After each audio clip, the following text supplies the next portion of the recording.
Okay, good morning દીકરાઓ. હવે જે છે આપણે નેક્સ્ટ ટોપિક જે આપણે જોવાના છીએ નિવસન તંત્ર માટે જૈવ વિવિધતાનું મહત્વ. તો તમને પણ પ્રશ્ન થતો હશે કે નિવસન તંત્ર માટે જૈવ વિવિધતા કેટલી હદે મહત્વની છે. હવે પહેલા તો નિવસન તંત્ર એટલે શું એ ખબર હોવી જોઈએ. નિવસન તંત્ર કોને કહેવાય કે જૈવ સજીવો એટલે કે જૈવિક પરિબળ નો અજૈવિક પરિબળો સાથેનો સંબંધ અને કહેવાય નિવસન તંત્ર.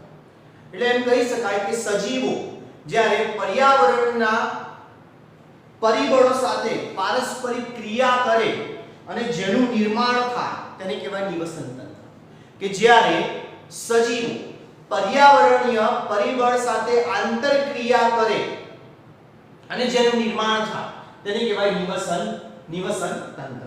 તો આ નિવસન તંત્ર માટે આ જૈવ વિવિધતા કેટલી મહત્વની છે કે આ સમગ્ર પૃથ્વી પણ એક નિવસન તંત્ર જ છે કે જેની અંદર પર્યાવરણીય પરિબળો સાથે સજીવો પણ આંતરક્રિયા કરતા હોય છે. તો આ જે નિવસન તંત્રને આ જૈવ વિવિધતા કેટલી હદે અસર કરે કે પૃથ્વી પર એવું માનીએ આપણે કે 50 લાખ જેટલી જૈવ વિવિધતા છે.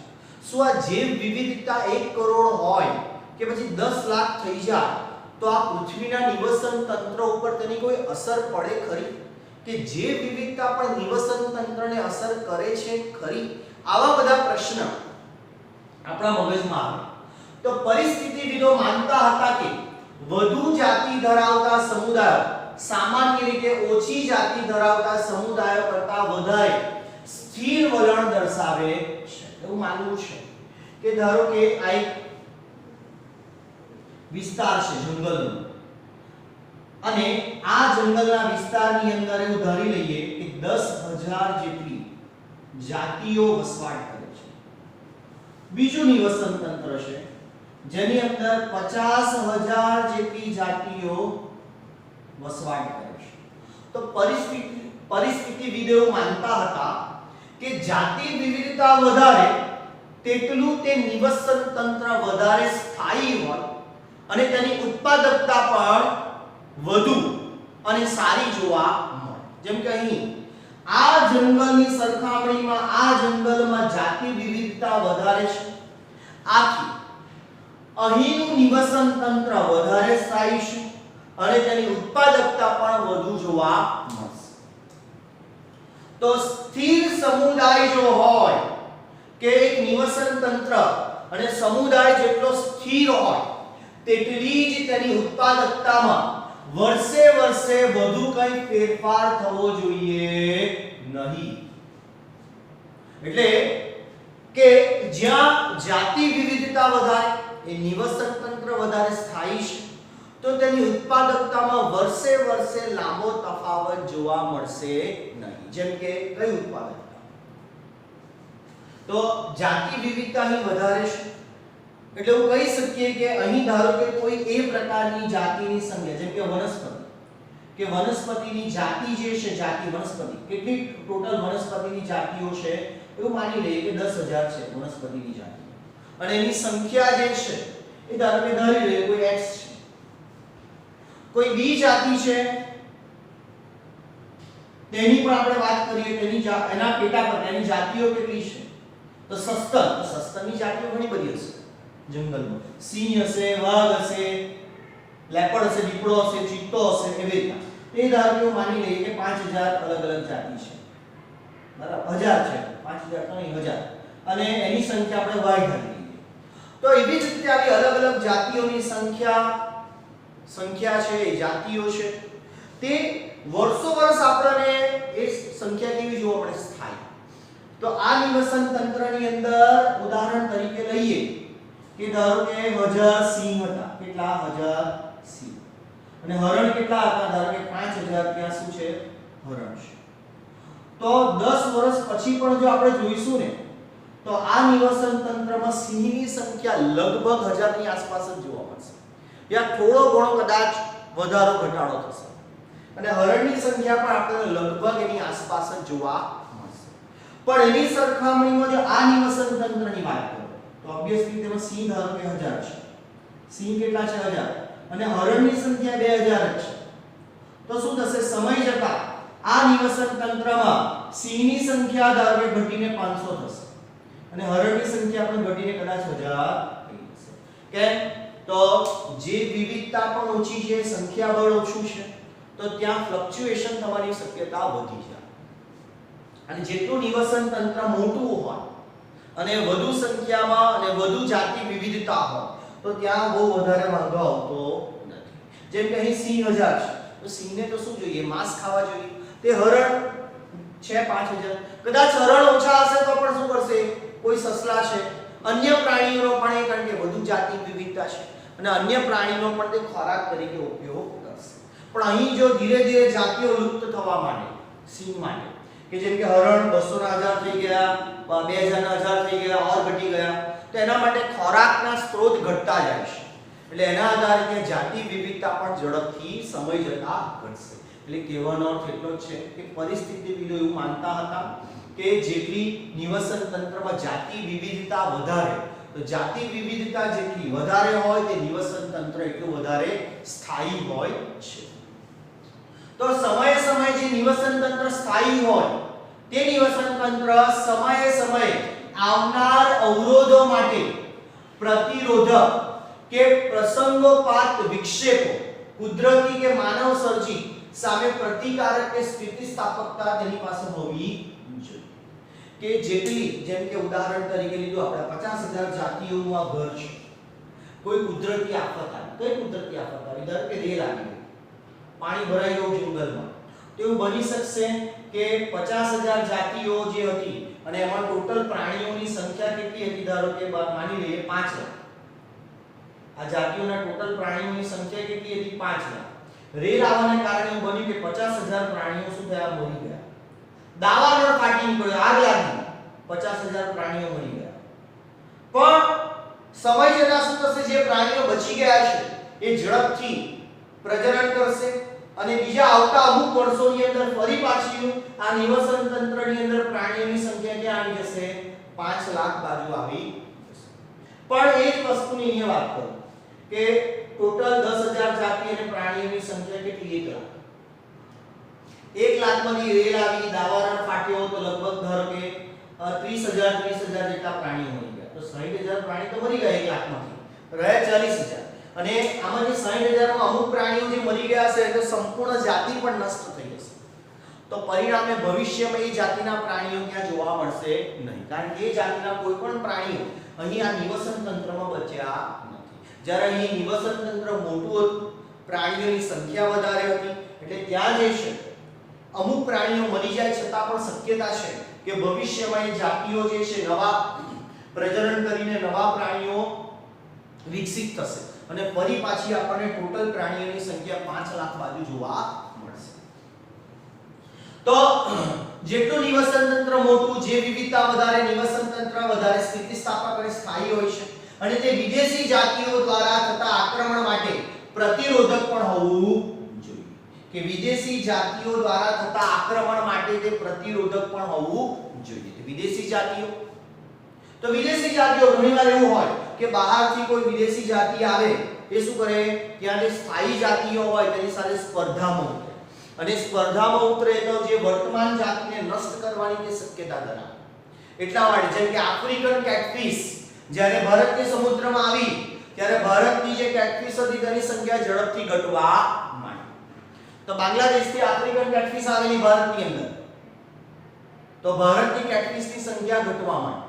તો નિવસન તંત્ર એવું હોવું જોઈએ કે જો બહારની કોઈ જાતિ આવે તો પણ જે વર્તમાન જાતિઓને તેનો લાંબો ફરક પડવો જોઈએ નહીં. તો આ જે આપણે વાત કરી ગયા, હવે આ બધા પ્રશ્ન પરથી તમને પણ થયું હશે કે જો આપણે ચર્ચા કરીએ કે આપણે જાણતા નથી કે લક્ષણના સમુદાયમાં જાતિ સમૃદ્ધિ સાથે, કે આપણે જાણતા નથી કે લક્ષણના સમુદાયમાં જાતિ સમૃદ્ધિ સાથે કેવી રીતે જોડાયેલા છે. કે લક્ષણો સમુદાયમાં કે અલગ અલગ પ્રકારની જાતિઓ છે, એમના લક્ષણો જે છે જે સમુદાયમાં જાતિ સમૃદ્ધિ સાથે કેવી રીતે જોડાયેલા છે એ આપણે સીધી રીતે જાણતા નથી. કે કેવી રીતે કે લક્ષણો સમુદાયમાં જાતિ સમૃદ્ધિ સાથે કેવી રીતે જોડાયેલા છે તેની આપણી પાસે માહિતી નથી. પરંતુ ડેવિડ ટિલમેન નામના વૈજ્ઞાનિકે કે ડેવિડ ટિલમેનના પ્રયોગશાળાની બહાર એમણે ભૂખંડો પર કરવામાં આવેલા લાંબા સમયના નિવસન તંત્રના પ્રયોગો આ વિષય કેટલાક કામચલાઉ જવાબો પૂરા પાડે છે. તો નામ યાદ રાખજો, MCQ માં પૂછાય. ડેવિડ ટિલમેન કે ડેવિડ ટિલમેનના પ્રયોગશાળાની બહાર ભૂખંડો પર કરવામાં આવેલા લાંબા સમયના નિવસન તંત્રના પ્રયોગ આ વિષય કેટલાક કામચલાઉ જવાબો પૂરા પાડે છે. તે કામચલાઉ જવાબો કે ટિલમેનને જોવા મળ્યું, ટિલમેને પ્રયોગો કર્યા અને જોવા મળ્યું કે વધુ જાતિ ધરાવતા ભૂખંડોએ કુલ જીવભારમાં વર્ષે વર્ષે ઓછો ફેરફાર, ઓછી વિવિધતા દર્શાવતા હતા અને વધતી જતી વિવિધતાએ તેની ઉચ્ચ ઉત્પાદકતામાં પણ ફાળો આપ્યો હતો. એટલે કે ડેવિડ ટિલમેને પ્રયોગો કેવી રીતે કર્યા એક ઉદાહરણ દ્વારા આપણે જોઈએ કે ડેવિડ ટિલમેને શું કર્યું, અલગ અલગ ભૂખંડો, જેમ કે આ એક ભૂખંડ, આ બીજો ભૂખંડ, આ ત્રીજો, આ ચોથો, એના પર પ્રયોગો કર્યા અને આ જે હતો ભૂખંડ એની અંદર ધારો કે 100 જેટલી જાતિઓ હતી, અહીંયા ધારો કે 300 જાતિઓ હતી, અહીં ધારો કે 50 જાતિઓ અને અહીંયા જો વાત કરીએ તો 400 જેટલી જાતિઓ હતી. તો પ્રયોગનું પરિણામ શું આવ્યું કે જે ભૂખંડો પર જેમ કે આ બી અને ડી ભૂખંડો કે જ્યાં 300 અને 400 જાતિઓ અસ્તિત્વ ધરાવતી હતી, ત્યાં કુલ જીવભારમાં વર્ષે વર્ષે ઓછો ફેરફાર જોવા મળ્યો અને શું થયું, સમય જતાં જૈવ વિવિધતામાં વધારો થયો કે 300 જાતિઓ હતી, પ્રયોગો શરૂ કર્યા, અમુક વર્ષો પછી અહીં જોવા મળ્યું કે 300 ની જગ્યાએ 350 જેટલી જાતિઓ થઈ ગઈ અને અહીં પણ 400 ની જગ્યાએ સમય જતાં જૈવ વિવિધતા વધી 450 જાતિ થઈ. એટલે કહેવાનો અર્થ એવો છે કે જાતિ વિવિધતા જ્યાં વધારે હતી, બની શકે અમુક બહારથી પક્ષીઓ આવીને પક્ષીની નવી જાતિ અહીં વસવાટ કર્યો, અમુક પક્ષીની નવી જાતિ અહીં વસવાટ કર્યો, અમુક પ્રકારના પ્રાણીઓ જે છે ફરતા ફરતા અહીં આવ્યા, વસવાટ કરવા લાગ્યા. પણ જ્યાં જૈવ વિવિધતા શરૂઆતથી ઓછી હતી, જાતિ વિવિધતા ઓછી હતી, ત્યાં શું જોવા મળ્યું, ફ્લક્ચ્યુએશન. અને સમય જતાં જાતિ વિવિધતામાં 100 ની જગ્યાએ 80 થઈ ગઈ, 50 ની જગ્યાએ 40 થઈ ગઈ, જાતિ વિવિધતામાં ઘટાડો જોવા મળ્યો અને નિવસન તંત્રની ઉત્પાદકતામાં પણ ઘટાડો થયો. જ્યારે બી અને ડી કે જ્યાં અગાઉથી જાતિ વિવિધતા વધારે હતી, જ્યાં સમય જતાં જે વિવિધતા પણ વધી, જાતિ વિવિધતા પણ વધી અને ઉત્પાદકતા પણ ક્રમિક રીતે વધી. આના પરથી આપણને જવાબ મળી શકે. એટલે ડેવિડ ટિલમેનના પ્રયોગ પરથી આપણને આપણા અગાઉના પ્રશ્ન જે છે કે એક્ઝેક્ટલી કેવી રીતે અલગ અલગ જાતિના લક્ષણો જાતિ વિવિધતામાં ફાળો આપે છે તેનો આન્સર આપણને આ ડેવિડ ટિલમેનના પ્રયોગ પરથી મળી શકે. ઓકે દીકરાઓ, આ ઉદાહરણ પરથી તમને એક્ઝેક્ટ ખ્યાલ આવ્યો હશે કે કેવી રીતે જાતિ વિવિધતા અસર કરે છે. હવે સમૃદ્ધ જે વિવિધતા ફક્ત નિવસન તંત્રની તંદુરસ્તી માટે આવશ્યક નથી, પરંતુ આ ગ્રહ પર, જો આ પૃથ્વી પર જ્યારે અલગ અલગ જાતિઓ અસ્તિત્વમાં છે ત્યારે જ મનુષ્ય જાતિ પણ અસ્તિત્વમાં છે. તમને પણ ખબર છે કે બધી જ અલગ અલગ જાતિઓ એકબીજા સાથે ખોરાકની દ્રષ્ટિએ સીધી કે આડકતરી રીતે જોડાયેલી છે. એક ઉદાહરણ અહીં આપો. આ પૃથ્વી પર જો બધી જ વનસ્પતિ નાશ પામે તો શું મનુષ્ય અસ્તિત્વ ટકાવી શકે? પોસિબલ જ નથી. જે દિવસે આ પૃથ્વી પરથી બધી વનસ્પતિ નષ્ટ પામશે તો વનસ્પતિ પર નભતા શાકાહારી પ્રાણીઓ, મિશ્રાહારી પ્રાણીઓ પણ નષ્ટ પામશે અને અલ્ટિમેટલી બધા જ પ્રાણીઓ આ પૃથ્વી પરથી નાશ પામે અને પૃથ્વી પર જીવનનો અંત આવે. એટલે કે જાતિ વિવિધતા આ પૃથ્વી પર જીવન ટકાવી રાખવા માટે ખૂબ જ જરૂરી છે.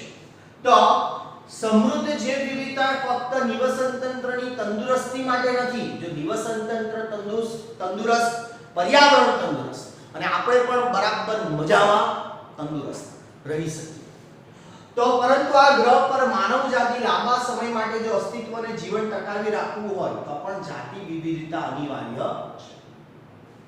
હાલના સમયે આપણે ખૂબ જ ઝડપથી જાતિ ગુમાવી રહ્યા છીએ, જે આપણા માટે ખૂબ જ દિશા સૂચક નિર્દેશ છે. છેલ્લા 50 થી 100 વર્ષોની અંદર આપણે આ પૃથ્વી પર ઘણી બધી જાતિ વિવિધતા ગુમાવી લીધી છે, જેના આપણે ગંભીર પરિણામો અત્યારે ભોગવી રહ્યા છીએ અને આપણી આવનારી પેઢી તો આનાથી પણ વિશેષ ગંભીર પરિણામો ભોગવવાની છે.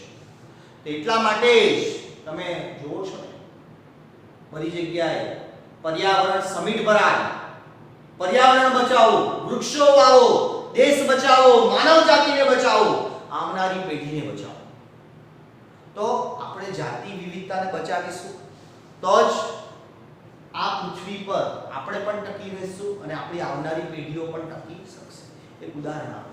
ભૂતકાળમાં ભારતની અંદર સાયન્સના વિદ્યાર્થીઓ ડિસેક્શનમાં દેડકાનો ઉપયોગ કરતા, પણ એટલા મોટા પ્રમાણમાં દેડકાઓના ડિસેક્શન થવા લાગ્યા કે દેડકાની જાતિ ઘટવા લાગી, સંખ્યા પણ ઘટવા લાગી, એમની જાતિઓ પણ નાશ થવા લાગી. એટલા માટે સરકારે એવો નિર્ણય લીધો કે આપણે ડિસેક્શન પર પ્રતિબંધ મૂકી દઈએ.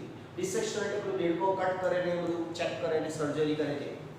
એટલા માટે કે જાતિ વિવિધતા ઘટવા લાગી. એટલે ગવર્નમેન્ટે પણ એવો સ્ટેપ લેવા માંડ્યા કે જેથી કરીને આ જાતિઓ નાશ થાય નહીં. તો હાલના સમયે આપણે ખૂબ જ ઝડપથી જાતિ ગુમાવી રહ્યા છીએ. ઉદાહરણ તરીકે પશ્ચિમ ઘાટના વૃક્ષો પર જોવા મળતી દેડકાની એક જાતિ હંમેશા માટે વિલુપ્ત થઈ જાય તો શું પશ્ચિમ ઘાટના નિવસન તંત્ર ઓછા ક્રિયાશીલ બની જશે? કઈ પ્રશ્ન છે કે જો દેડકાની એક જાતિ નષ્ટ પામે તો શું પશ્ચિમ ઘાટના જે નિવસન તંત્ર જે છે શું એ નાશ પામશે? જો પૃથ્વી પર કીડીની 20,000 ની જગ્યાએ 15,000 જાતિઓ થઈ જાય તો શું આ પૃથ્વી પરનું નિવસન તંત્ર નષ્ટ થશે? આ એક પ્રશ્ન છે. તો બની શકે નષ્ટ થાય પણ. હવે આનો સીધો જવાબ કદાચ આપણને ન મળી શકે, પણ આનો જવાબ જો તમારે મેળવવો હોય તો મોસ્ટ ઇમ્પોર્ટન્ટ ધ્યાનમાં રાખજો. આ પૂછી શકાય તમને 3 માર્ક્સના ક્વેશ્ચનની અંદર. પોલ એહરલિચ નામના વૈજ્ઞાનિકે રજૂઆત કરી હતી રિવેટ પોપર પૂર્વધારણા. પોલ એહરલિચ નામના વૈજ્ઞાનિકે રજૂઆત કરી રિવેટ પોપર પૂર્વધારણા. હવે રિવેટ પોપર પૂર્વધારણા શું છે? તો ધારો કે એક વિમાન છે અને વિમાનની અંદર ધારો કે આપણે બધા જ બેસેલા મુસાફરો છે કે વિમાન જે છે ધારો કે 250 વ્યક્તિ વિમાનમાં જઈ રહ્યા છે અને દરેક પોતપોતાની સીટ ઉપર બેઠા છે અને વિમાન જે છે ઉડી રહ્યું છે આકાશની અંદર. હવે દરેકને એમ થયું કે આ વિમાન જે બન્યું છે એની અંદર કેટલી બધી ખીલ્લીઓનો ઉપયોગ થયો છે, એટલે રિવેટ, ખીલ્લી કે પછી એને કહેવાય રિવેટ, રિવેટનો ઉપયોગ થયો છે. જો દરેક પોતપોતાની સીટ ઉપર બેસેલા વ્યક્તિ પોતાની સીટ ઉપરથી એક એક રિવેટ કાઢી લે છે, એટલે એક એક રિવેટ કાઢ્યો એનો મતલબ શું થયો? એક એક જાતિ નષ્ટ પામે. તો શરૂઆતમાં કદાચ અમુક માત્રામાં રિવેટ કાઢવામાં આવે એટલે કે જાતિઓ નષ્ટ થશે તો નિવસન તંત્રને વધારે ફરક પડતો નથી, કે પછી એક એક થોડા ઘણા રિવેટ નીકાળવામાં આવે તો વિમાનને પણ કોઈ ફરક પડતો નથી. પરંતુ જો દરેક વ્યક્તિ એક એક રિવેટ કાઢી લે તો શું થાય? ઘણી બધી જાતિઓ નષ્ટ પામે. તો બની શકે કે આ વિમાન પણ હવામાં ઉડવાની જગ્યાએ ત્યાં હવામાં ક્રેશ થઈ જાય અને નીચે પડી જાય. થયું શું? તમે તો રિવેટ કેટલા હતા વિમાનમાં? ધારો કે 1000. તમે કેટલા રિવેટ કાઢ્યા? બધાએ કે 250. પણ 250 રિવેટ કાઢવાને કારણે આખું વિમાન તૂટીને જમીનદોષ થઈ જશે અને પરિણામ શું આવ્યું? એ વિમાનમાં બેસેલા લોકો પણ મૃત્યુ પામે. એટલે કે એક એક રિવેટ, દરેક માણસે એક એક જાતિનો નષ્ટ કર્યો, એક એક રિવેટ કાઢ્યો, પણ બાકીની 750 જે જાતિઓ હતી જે કે મનુષ્ય પણ હતા એમાં તે મનુષ્ય પણ પોતાનું મૃત્યુ નોતરશે. અને બીજું અહીં એ પણ ખાસ ધ્યાનમાં રાખવાનું ક્યાંથી રિવેટ કાઢવામાં. એટલે ઘણી જે જાતિઓ હોય એને કેવી જાતિ કહેવાય? ચાવીરૂપ જાતિ. ચાવીરૂપ જાતિ એટલે કી સ્પીસીસ. તમે ક્યાંથી રિવેટ કાઢો છો એ પણ મહત્વનું છે. ધારો કે એક વ્યક્તિ એમ કહે કે મને તો બારીનો રિવેટ કાઢ્યો, તો બારી જ ખુલ્લી કરી દે તો શું થાય? આકાશમાં બધો પવન ખેંચાય અને બધા એકસાથે બહાર નીકળવા માંડે તો પ્લેન ઝડપથી ક્રેશ થઈ જાય. એવી જ રીતે જે છે પાંખની જે વિમાનની પાંખ છે એના રિવેટ જો કાઢવામાં આવે પહેલા તો શું થશે? વિમાન શરૂઆતમાં જ ક્રેશ થઈ જશે. એટલે અમુક જાતિઓ કેવી હોય, જેમ કે કોઈ આ એ પ્રકારની જાતિ છે, આ જાતિ ખોરાક તરીકેનો ઉપયોગ કોણ કરતા હોય? X જાતિ, Y જાતિ, Z જાતિ ને P જાતિ. એટલે કે આ A જાતિનો ખોરાક તરીકે ઉપયોગ કોણ કરે છે? X, Y, Z અને P જાતિ. જો આપણે A જાતિને જે નષ્ટ કરી દઈએ નિવસન તંત્રમાંથી તો શું થશે? એના પર નમતી આ ચારે ચાર જાતિઓ શું પામે? ખોરાકના અભાવને કારણે નાશ પામે. આ ચાર જાતિઓ નાશ પામે તો એના પર જે આધાર રાખતી જાતિઓ હોય તે પણ નાશ પામે. એટલે ખાલી એક જાતિનો નષ્ટ કર્યો આપણે તો નિવસન તંત્રમાંથી સમય જતા એક જાતિ નષ્ટ નહીં થાય. આપણે તો એ જાતિનો નષ્ટ કર્યો પણ એ ઉપર નમતી જે ચાર જાતિઓ અને ચાર ઉપર નમતી બીજી 20 જાતિઓ, તો ખાલી એ જાતિને નષ્ટ કરવાને કારણે ટોટલ કેટલી? 20 + 4 + 1 25 જાતિઓ નષ્ટ થશે. એટલે આપણે રિવેટ ક્યાંથી કાઢીએ છીએ પણ મહત્વનું છે કે બારી પાસેથી કે પ્લેનની પાંખ પાસેથી જો આપણે રિવેટ કાઢીએ, જે મહત્વના રિવેટ છે, મહત્વની ખીલીઓ છે, એટલે જો આપણે આવી ચાવીરૂપ જાતિઓને જો પહેલા નષ્ટ કરીએ તો એ નિવસન તંત્રમાં એ ચાવીરૂપ જાતિ પર નભતી ઘણી બધી જાતિઓ ઝડપથી નષ્ટ પામશે. આ જે છે શું પોલ એહરલિચ દ્વારા રજૂ કરેલ રિવેટ પર પૂર્વધારણા. આ ઉદાહરણ પરથી તમને ક્લિયર થયું હશે કે નિવસન તંત્રની અંદર અલગ અલગ જાતિઓ કેવી રીતે મહત્વની છે. ઓકે દીકરાઓ, તો આજે આપણે ચર્ચા કરી ગયા નિવસન તંત્ર માટે જૈવ વિવિધતા કેવી રીતે મહત્વની છે. આના પછીના વિડિયોમાં આપણે જોવાના છે જૈવ વિવિધતાની ક્ષતિ કે નુકસાન. ઓકે દીકરાઓ, all the best, happy learning.